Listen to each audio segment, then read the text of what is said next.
শুরুতেই আমি আমার একটু পাগলামির কথা শেয়ার করি। আমি রাতে শুয়েই পড়েছিলাম, কিন্তু আমার কেন জানি না ঘুম হচ্ছে না।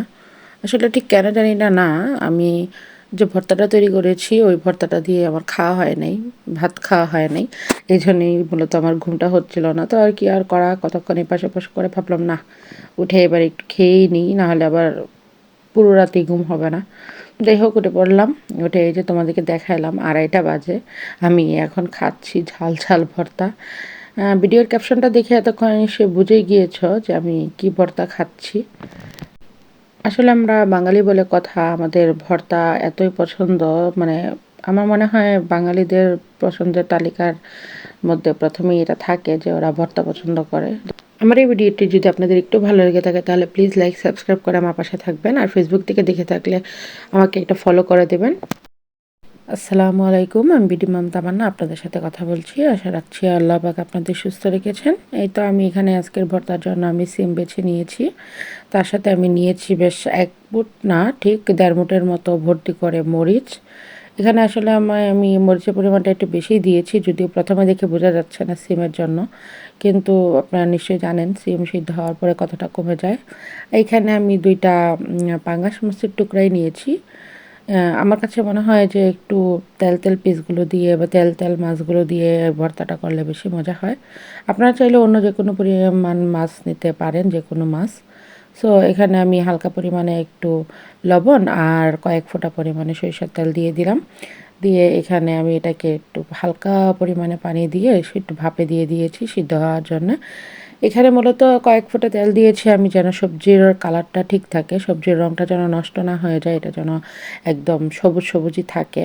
এই জন্য আমি কয়েক ফোঁটা পরিমাণে এখানে তেল দিয়েছি। আমি আর ভর্তায় কোনো তেল ইউজ করব না। যাই হোক, কিছুক্ষণ নেড়ে চেড়ে সিদ্ধ হওয়ার পরে তারপর আমি এটাকে একটু টান টান করে নিয়েছি যেন এর মধ্যে কোনো পরিমাণে পানি না থাকে। তারপরে এই তো নামিয়ে নিলাম, পাটার মধ্যে নিয়ে নিলাম। এবার মরিচ সিমগুলো নিয়ে আগে খুব ভালো করে বেটে নিচ্ছি। আচ্ছা, আরেকটা কথা আমি বলে দিই, এখানে আমি যখন এগুলো সিদ্ধ করছিলাম তখন আমি এই সিদ্ধর মধ্যেই আমি 1 মুঠ পরিমাণ ধনেপাতা কুচি দিয়ে দিয়েছিলাম। আমি এখানে চাইছিলাম যে সবগুলাই একটু সিদ্ধ হবে। সিদ্ধর পরে এটাকে আমি একটু ভাজা ভাজা করে নিয়ে তারপরে আমি এটা একসাথে পাটার মধ্যে বাটবো। তো আমি এরকমই করেছি। আপনারা চাইলে এখানে কাঁচা ধনেপাতাও ব্যবহার করতে পারেন। আমার কাছে মনে হয় দুটার টেস্ট 2 রকম আসে, মানে মোটামুটি একটু ডিফারেন্ট আসে। যাই হোক, এখানে আমি সবগুলা একত্রে নিয়ে নিয়েছি এবং মাছগুলো বেছে বেছে নিয়ে আমি ভর্তাটাকে খুব ভালো করে বেটে নিচ্ছি। খুব ভালো করে বলতে যে এখানে একদম মিহি করে ফেলতেছি তাও না, আবার একদম আস্তে আস্তে থাকতেছে তাও না, মোটামুটি টাইপের একটা বাটা আমি করছি এখানে।